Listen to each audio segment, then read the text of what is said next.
see a problem with women working, especially when you consider that women, and that's what they'll say. They'll say, Pearl's a feminist. And I'm like, well, it doesn't change the world I'm in. Like, feminism won. I don't know what you guys want me to do. I can't change it.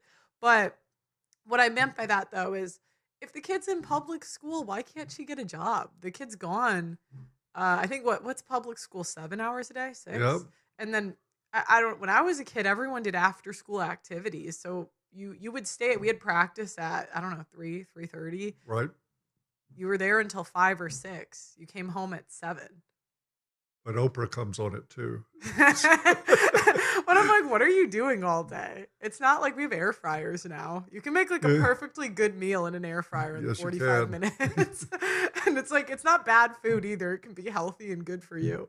So what are you guys doing all day? Well, and a lot of guys are finding now they don't want women to cook for them. They're fine cooking for themselves or Yeah. cooking for others. I'm the cook in my home. I wouldn't have it any other way. Yeah.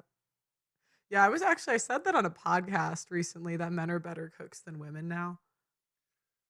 Well, you look at it, some people will say it's misogyny and women's oppression, but you look at all the, outrageously successful chefs Oh, in men. the world, they're all men. Yeah. But then I'm like evil, What? That's why I'm here. Yeah. What pushback have you gotten the last the last 20 years?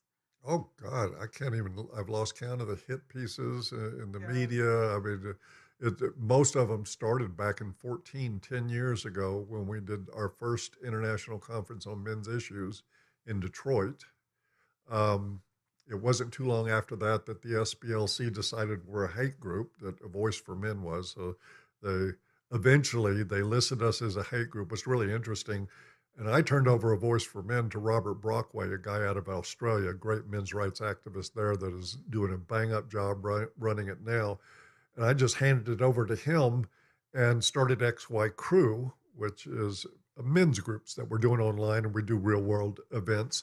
And the SPLC said, okay, A Voice for Men's not a hate group anymore, but XY Crew is. Wow. Simply because it changed ownership.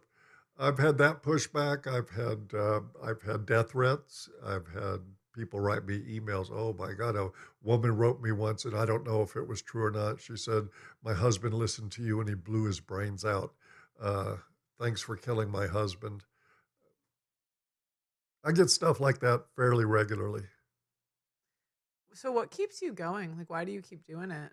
If you get, because you could Maybe I'm nuts. I don't know. That's part of the problem, that I don't know when to quit.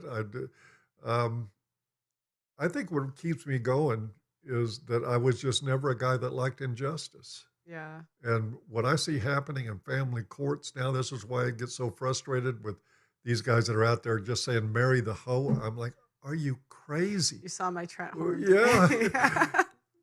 Marry the hoe. Just no matter what she does, go back and redouble your efforts and take care of her and be kind to her and give her everything she wants, or you're not a man. This is the underlying theme behind you're not all a of real it. man if you don't marry. You're not, if you don't marry, and if she's not happy. You don't continue your bloodline. And then these guys, we get them in family courts, and the family courts are they're the biggest rollback of civil rights since Jim Crow in this country. The way they just step on families, destroy them. They have an opportunity in family courts, if they were doing their job, to help a family restructure post-divorce, to keep the relationships intact with the children and both parents, and to make rulings according to what is really in the best interest of the child. They don't do that at all. They destroy children in family courts, and they destroy the fathers and ultimately the mothers by selling them a bill of goods. Women end up much more likely to be below the poverty line post-divorce than they are while they're married. Their lives deteriorate. The children's lives go downhill. The men's lives deteriorate. And we find that normally there's a 4-to-1 ratio of suicide between men and women. When you're talking about divorce and breakup of long-term relationship, it goes to 11-to-1.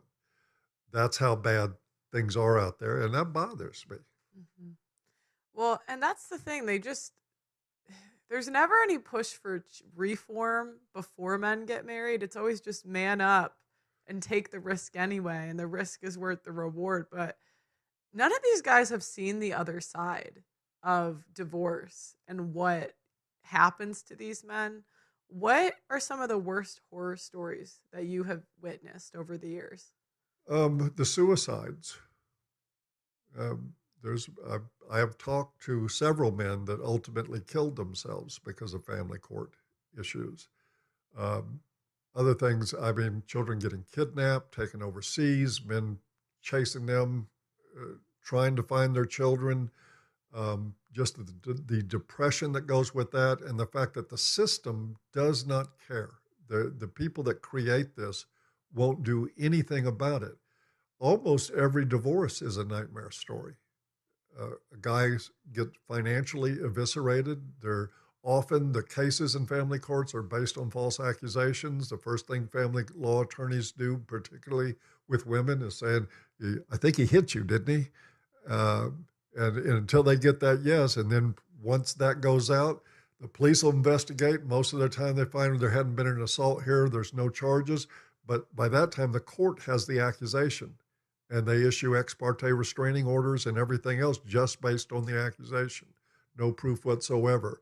It is amazing what they do. They pluck guys from their home, throw them in jail, treat them like garbage, tell them they can't come within 200 yards of their own children, and with nothing, no proof of anything. Is that why the lawyers pander? Oh, that just made a lot of, because sometimes I'll talk to lawyers and I just feel like they're lying, and They are. I don't know why, but I just like there's one that replied to me recently when I said men, like in general, are better parents, and he was like, "Well, no, you don't always know that." Da, da, da. And I was just like, "Yeah, but you can look at abuse stats and you can come to a conclusion." I'm not saying it's 100%. Some men are terrible dads, just Sure. like some women, but I always find it odd when someone's arguing with me about a fact, and it just, the way they react to that is just very strange, I guess. Well, you always have to remember that between the judge and the two attorneys that are involved in any divorce, these people play golf together. Oh.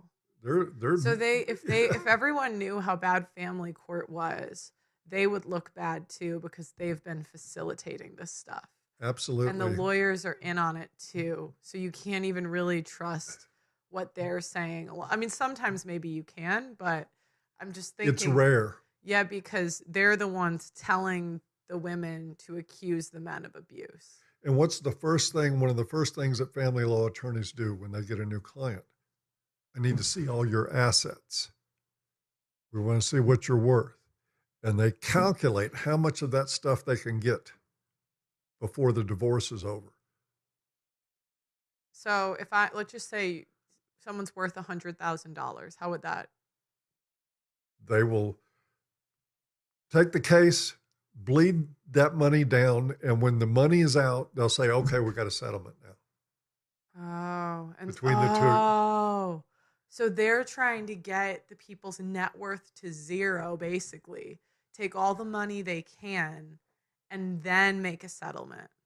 And since it's usually the guy's money, because Right? more often than not, oh, that's why they're lying. This is all a scam. Oh. All of it.